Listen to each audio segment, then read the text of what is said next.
بسم اللہ الرحمن الرحیم۔ مال و دولت حاصل کرنے کا طریقہ۔ رسول اللہ صلی اللہ علیہ وسلم نے فرمایا، جس شخص پر تنگ دستی آ جائے اور وہ لوگوں سے امید لگائے تو اللہ اس کا فاقہ دور نہیں کرتا، اور جو اللہ سے رجوع کر لے اللہ جلد اسے غنی کر دے گا۔ جامع ترمذی۔ حدیث نمبر 2۔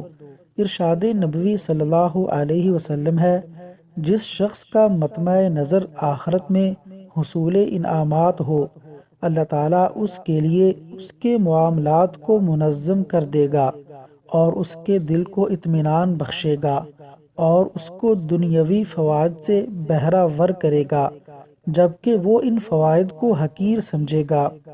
تاہم جس شخص کا مقصود صرف دنیا ہو، اللہ تعالیٰ اس پر اس کے معاملات منتشر کر دے گا اور اس کے چہرے پر پریشانی ڈال دے گا اور اس کو دنیاوی فوائد سے بہرہ ور نہیں کرے گا سوائے اس کے کہ جو اس کے لیے لکھ دیا گیا ہے۔